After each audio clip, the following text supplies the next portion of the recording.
starting already new. No Yes, kidding. we are. Yeah. We don't get any Oh, what else would we do? Free day, it's Friday. Friday. Do we ever have a free day? We should have a We're being No, guided. but this can be this can be the free Yeah, day. informational. This should be Like, the Yeah, every time you get a question right, you get to look up. Yeah, every time you answer a question right, I get Quick brain test. Here we go. I was sorry. When I found out, like, I was like, Nature walk. I was speechless. I can't wrap my head around it. We're really involved because we're a great class. Yeah, we should go on a nature walk. Yeah, we should do a TikTok. Nature walk. Are there any We should armadillos find for me? more armadillos. Are there armadillos? Right. Oh, Liz, that is very disgusting. Alright, but genetics is so much fun. Genetics is a great topic. I really love teaching this one. And you get to learn so much more about me because I use my family as an example a lot. So, genetics is a very fun topic, although you might not like the genetic problems so much. That's a little more challenging. But at the same time, they're kind of fun too. So genetics is it really is a lot of fun.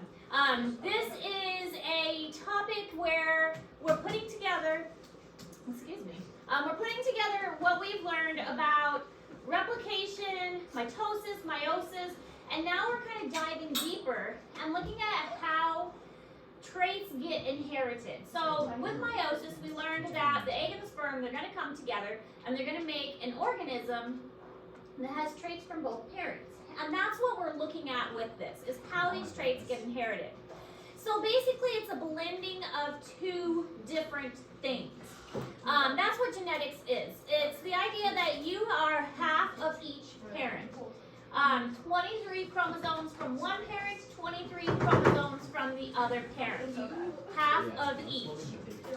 So this idea is, I mean, simple, but also kind of complicated. Because part of it is, yeah, you get 23 from each parent, but you don't really know which is which. And the 23 that you get is random, because we talked about that random alignment of chromosomes as well. So they can line up very randomly during metaphase 1 of meiosis 1. So some traits can disappear and then reappear over time. So like, for instance, again, you get to hear lots of my children and my grandparents and stuff like that because it's really a great example. My son has blue eyes, but he's the only one of my children that has blue eyes. The rest of my children have brown eyes. And I have green eyes, but my mom has blue eyes. So it's weird how those traits work, but my dad has brown eyes. And it's a combination of how the traits combine together. So somehow my son got a recessive trait because I must have a recessive blue eye trait, and my husband must carry a recessive blue eye trait because that's the only way he could get blue eyes, because blue eyes is a recessive trait. So it's a combination and a mixing up. That's what this picture is showing. We all know that when you mix blue and yellow together, it gets green. Green wasn't one of the options. It was blue and yellow. Blue and yellow were the options we started with. But we got green, which was something completely different. That's how genetics works. You combine the traits to get something different, but sometimes it looks the same too. I mean, if you looked at my children, you could tell they were siblings. They all look a lot alike. But they all also have a lot of traits that are different from each other.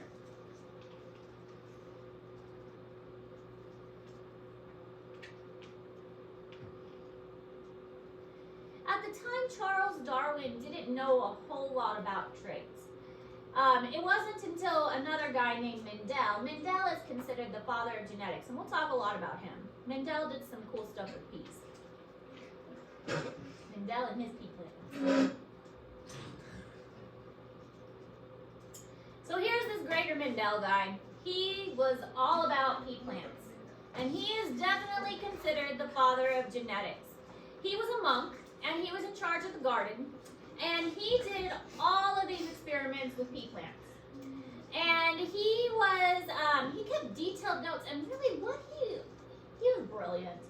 The things that he figured out with pea plants was completely amazing.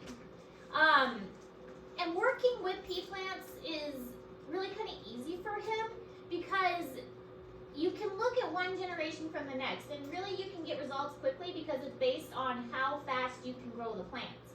And pea plants can grow pretty quick. I mean, you can just grow one generation, get the peas, and then grow the next generation, get the seeds, and so on. And so he was an Austrian monk, and he would just keep growing these plants, and then he was like, oh, well, that's interesting. This one has purple flowers. Okay, well, what happens when I cross these purple flowers with white flowers? Oh, look what these results ended up with. Okay, well, let's, get this one with this one and see what happens. And that's basically what he did. And he was able to do thousands of experiments. And he was like, oh, well, look at that. No matter how many times I do these thousands of experiments, I'm getting the same results.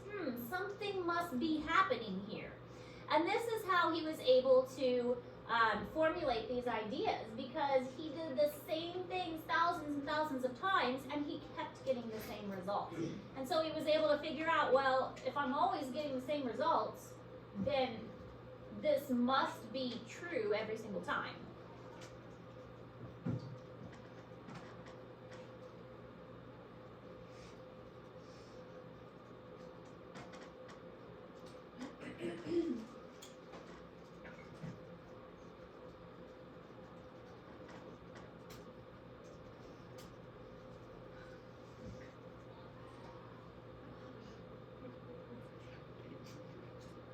Now keep in mind, genetics works really good if you have an organism that has fast reproductive rates, and the generations are short. It's not gonna work so good with us who a generation is, we live 90 years. But with pea plants, where you can breed them really quick and they grow up in a matter of weeks, that's fast. Another one that's really good for genetics is fruit flies. Fruit flies, there's been lots of studies on genetics because they have really fast reproductive rates and they can grow up really quick, and then the fruit flies, you can breed them again really quick. So there's lots of genetic studies on fruit flies and lots of them on plants. Like us, who live for a long time, elephants that live for a long time, not as much genetic studies. So the garden pea plant is something called self-fertilizing, which means it's really easy to control this in a lab. You can pollinate it yourself with a little paintbrush. You just take the paintbrush and you get some pollen, and then you mark the stamen and the pistil on it. It's really kind of easy. You just pollinate it yourself. It's pretty easy. So he can control it. He can do it himself and say, okay, I want this one to pollinate this one. And it was easy enough for him to control. And then he could know for certain that this one pollinated this one. And it was something that was really easy for him to manipulate. Which is another important thing. If you're studying genetics, you want to be able to manipulate and say, okay, this one, definitely pollinating this one. Then he was able to collect the seeds, plant those seeds, and record his results and say, all right, so this white plant, I'm breeding it with this purple plant. Let's see what color of flowers they're going to produce. And then he kept really detailed records about everything. And this short one, I'm going to breed it with this tall one. Let's see what happens. Must have had a lot of time on his hand. I guess he was a monk after all.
All right, so he started with something that would cause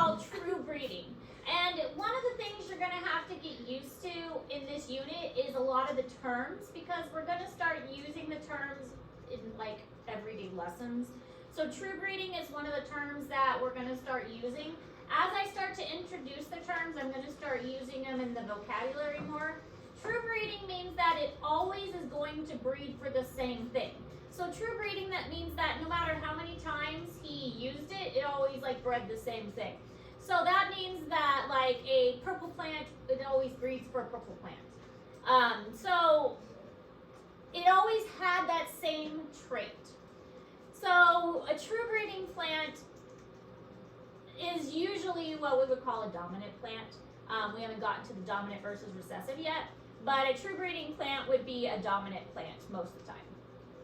Or it could be a homozygous recessive plant, but we haven't really talked about that yet either. We'll get to that. The offspring appear in predicted patterns.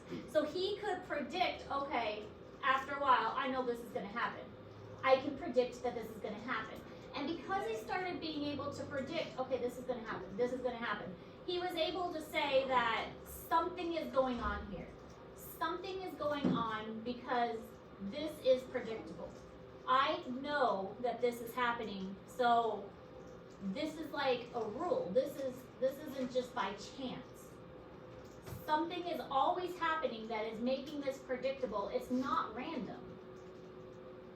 And so hereditary information is being passed down in these discrete units, and it's not so random anymore because I can predict how this is going to be passed down.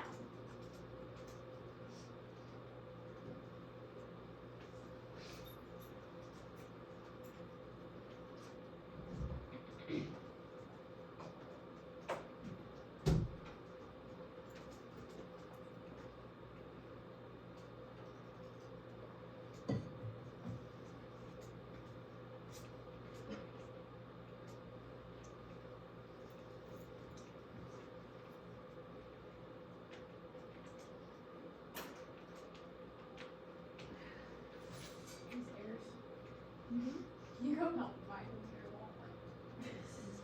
Did you do it? I don't know. It has a P after every single, every line has a P. Look like a P after every line.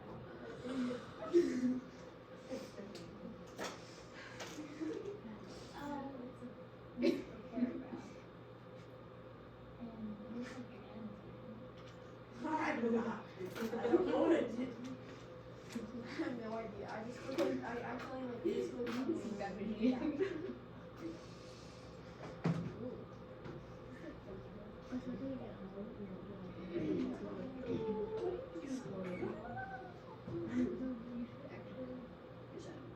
Actually.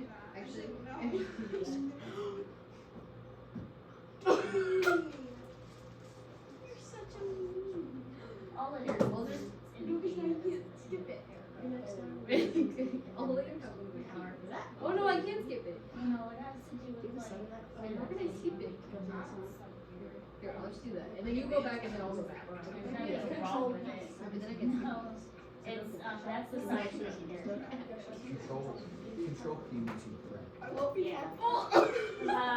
There's nothing wrong with it. Is it bothering you? So, Because why is I it did something nice. It will literally be. everywhere I click. Everywhere I click. Only when you start a new paragraph. Because I never win. All right. So the garden pea breeding. We're gonna watch a video in a moment, kind of showing how it works. But this is what the plant looks like. And then he was able to breed the plants by like taking the pollen of one and putting it on another, and then gathering the seeds and then growing the seeds. And once you grow the seeds, then he was able to collect those and make observations about them.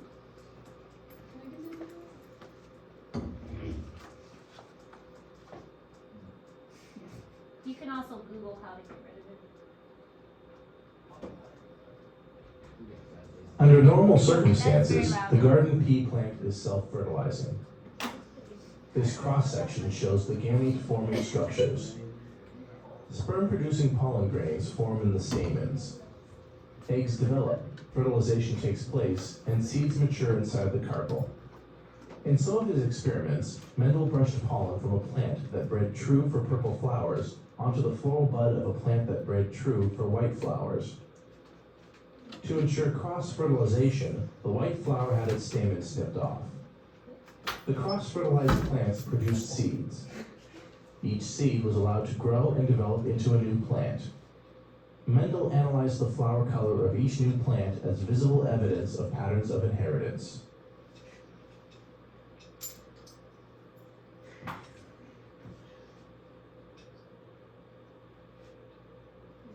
Okay, so inheritance. We talked about chromosomes. Now, there's also a word called loci or locus. This is the location. At least that sounds kind of normal. Loci or locus is the location of a gene on a chromosome. So there are different locations of genes on a chromosome. So this would be like the location of hair color. This would be the location of eye color. They are found at different points on a chromosome. So if we ever say the loci of a gene, that just means the location of that particular gene.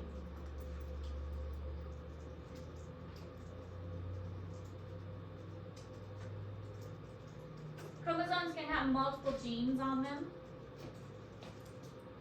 and they can be found on different loci.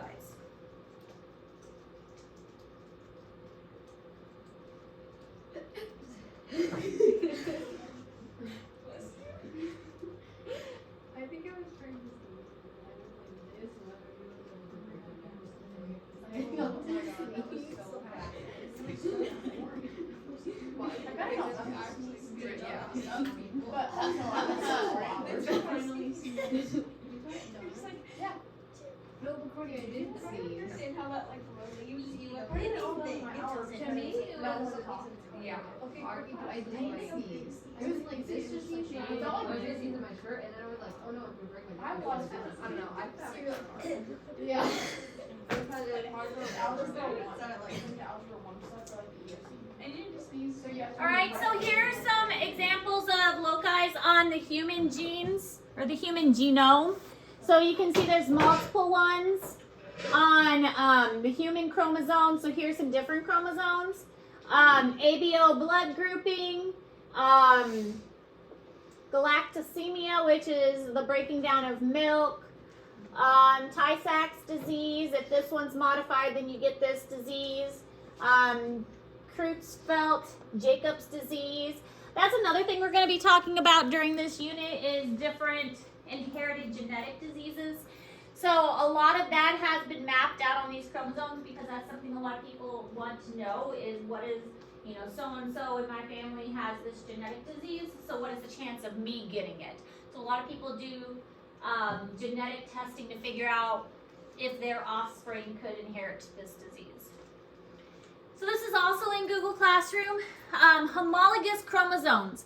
We already talked about that. So one is from one parent, one is from another. But they also not only are the same length, but the chromosomes are found in similar places. That's why crossing over would happen. Another thing to keep in mind is that when crossing over takes place, it's more likely that crossing over is going to happen here because there's a bigger gap.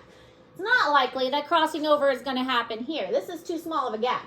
This isn't going to have crossing over, but this could because there's a bigger gap right here. Just like there's a bigger gap here, so crossing over could take place here. But again, it's not going to happen here because that's a tiny gap. So crossing over is more likely to take place in places that have bigger gaps. So this is usually called a linkage group because these three are going to be linked together. They're not going to be split apart during crossing over. They're too close together. They're going to usually stick together. Whereas this one could break off for crossing over. This could break off during crossing over and so on. All right, now the difference between a gene and an allele, because we're going to be using the term allele a lot. An allele is an alternative form of a gene. Okay, so a gene is like hair color, eye color. But an allele is like you have an allele for blue eyes. You have an allele for green eyes. you have an allele for brown eyes. Do you see the difference? The gene is like the overarching eye color. The allele is like blue, green, brown. For hair color, you have a gene for hair color, but you have an allele for brown, blonde, brunette. That's the allele. So a lot of what we're going to be doing this unit is talking about the alleles. You have an allele for this. You have an allele for that. You have a dominant versus a recessive allele. An allele is an alternative form of a gene. Does that make sense? Okay. It's the variation on a gene that gives you your specific trait. And they usually come in a dominant or a recessive form. And we're going to be doing a fun lab. That's going to be your new assignment. Today? If we have time. It's a paper lab.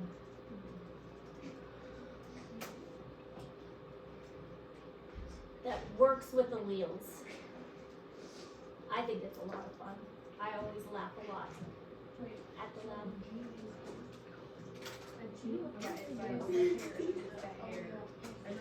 Like what color of hair? Gene think broad, allele think more specific.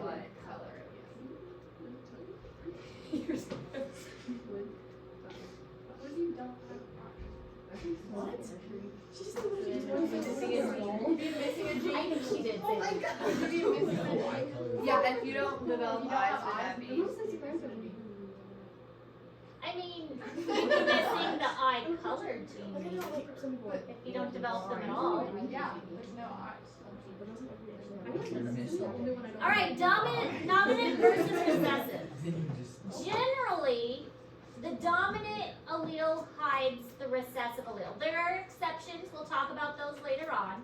But for the most part, the dominant allele hides the recessive allele. A lot of times, if you have a recessive allele, you could be like a carrier for it, but the dominant one hides it. So, for instance, a good example is my blood type. I am O negative blood type. Everybody wants my blood. I get calls all the time because everybody wants O negative blood. My mother is also O negative blood. When she was in the hospital, she had to have 5 units of blood transfusion. And she could only receive O negative blood. O blood is recessive. So that means in order for me to have O blood, I have 2 O's.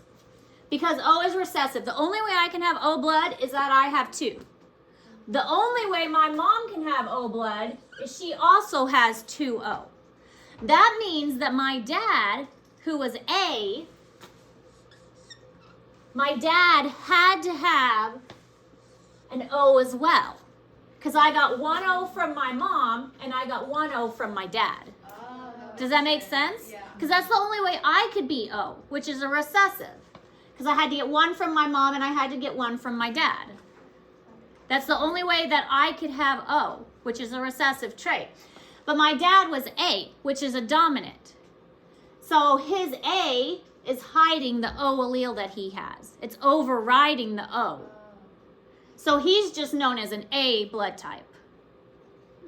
Does that make sense? Yeah. Because the O is being hidden by the A. So, for instance, my son, here's another example. He has blue eyes.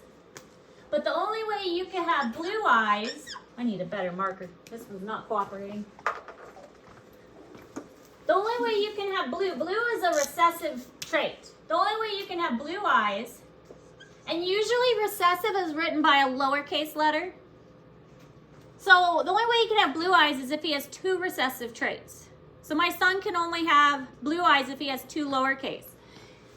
Brown eyes is dominant. So my husband has darker eyes. His is more hazel. He had to have a recessive allele to give it to my son. Oh, so we can have 2. So he could have 2. I also had to have a recessive allele. I have green eyes. So, I don't know, maybe mine was like this or something.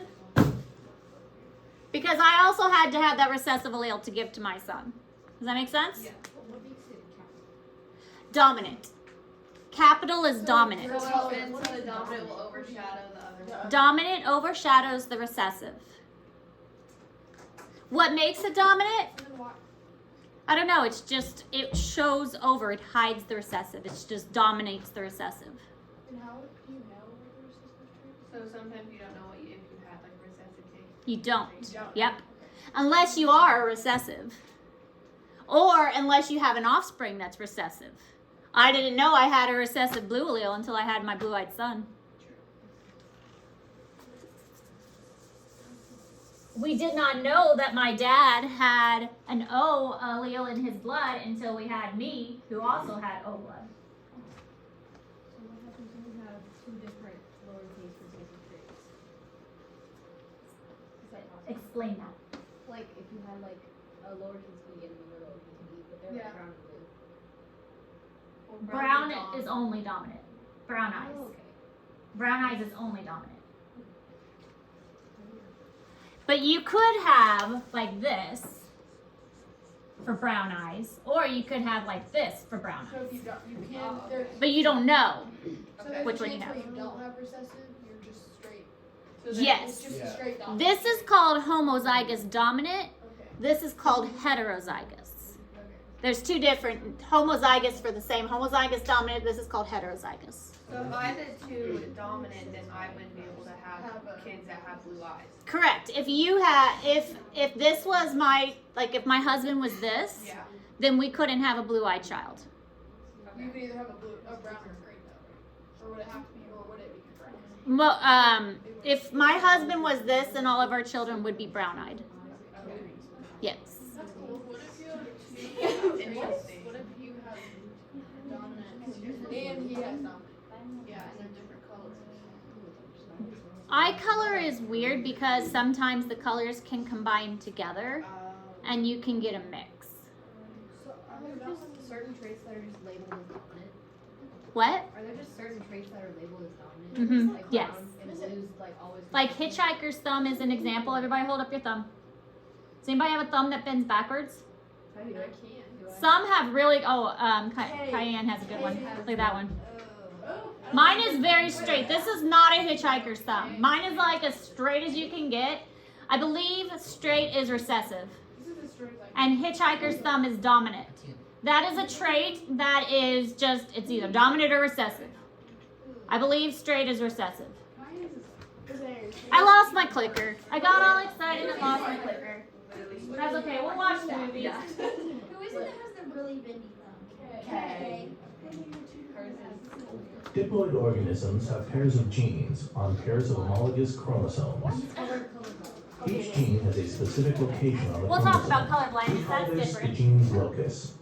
In this species, the locus for gene B is always between the loci for genes A and C. Most genes come in two or more slightly different molecular forms called alleles. Different alleles specify different versions of the same trait. When a pair of alleles at a locus are identical, this is the homozygous condition. See, When the homozygous? alleles at a locus differ, this is the heterozygous Heterozygous. condition. We use capital letters to signify dominant alleles and lowercase letters for recessive ones. An allele is dominant if its effects on a trait mask that of any recessive allele paired with it. So this one again, heterozygous, because they're big and little. Heterozygous, this is homozygous. But we can also have a homozygous recessive. So a homozygous recessive would look like this. Oh. Homozygous dominant, heterozygous, homozygous recessive. So why? How would you have that? Just two blue? Two blue. Oh, because blue. One blue from each parent. Okay. Because blue's only recessive. Yeah, so this would be my son. Oh, okay. Yeah, my son's this one because he has blue eyes. Are all blue-eyed people that have the two recessive? Mhm. Okay. Heterozygous. Wait, what was heterozygous? Homodominant, heterozygous, homorecessive. Oh, no. So, homozygous dominant, heterozygous homozygous, homozygous recessive. Those are the ones. Yeah. I just had them written down differently. Maybe you only have like. The blues Ah, recessive. that's so what I meant. That's what you Like, yeah, like. Oh wait, didn't they do a project like this last year? Like purple people? They made like purple people. Purple people. is it Miss Hinton? Miss Hinch is like yeah, we made like purple people. All right, so homozygous dominant, homozygous recessive. Oh, they're so cute. Thank you. Again, homozygous mean it could be dominant or recessive. Heterozygous means one or the other. And honestly, the letter doesn't matter. But when you do your problems, because you will start to do problems as you get better, make sure the letters look different, okay? I mean, you're not going to want to do, S. Okay, S is a hard one because the big S and the little s, they look the same. Okay, pick a letter like B, a big B and a little b look different. Okay, pick letters that look different from each other. Big S and little s, they look too much the same.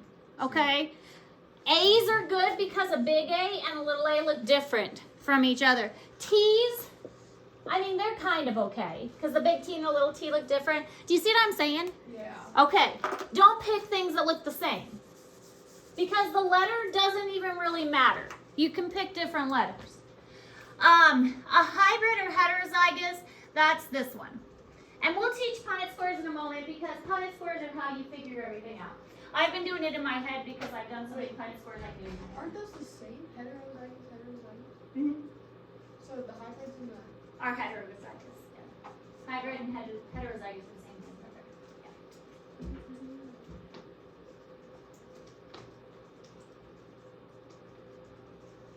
See, isn't genetics fun? Yeah. I love genetics.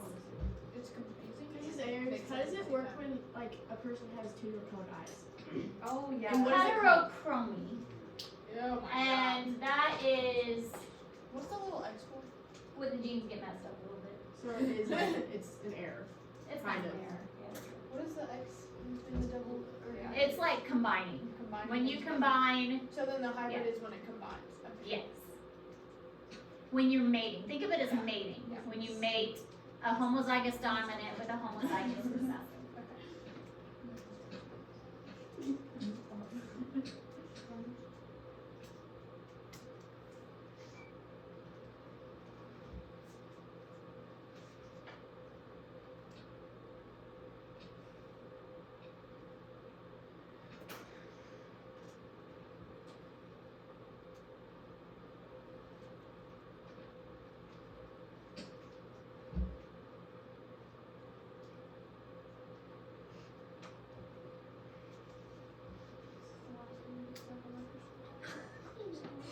So exciting. We got it.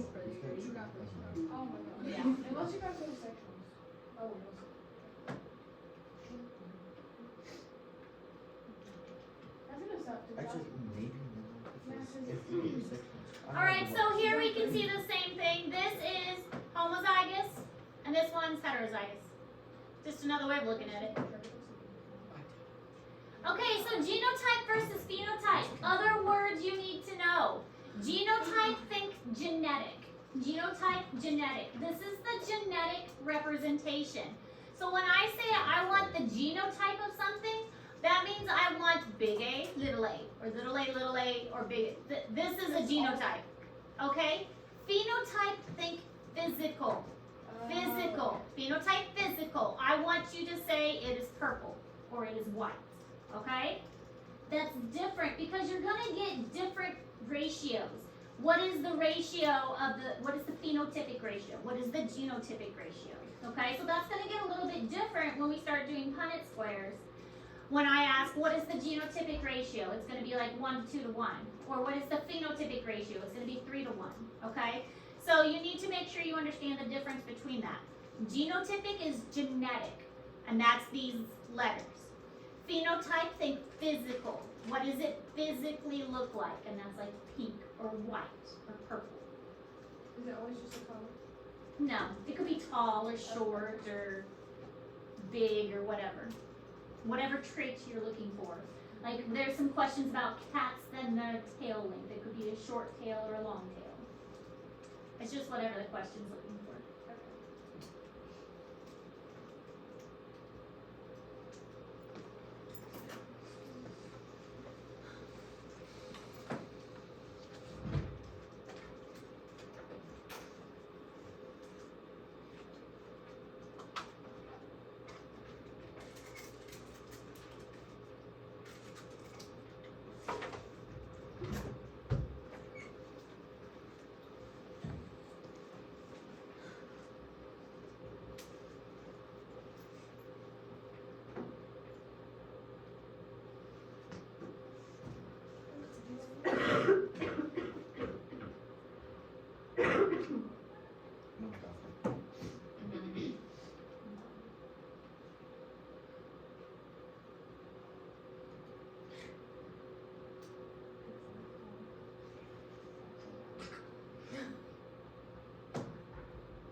the genotype gives rise to the phenotype because genetics is the basics for it. So here we have a homozygous dominant, which is a purple one.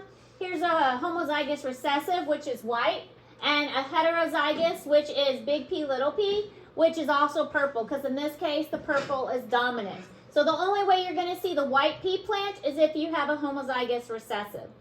In this case, the white is hidden unless you have the two little peas. Does that make sense?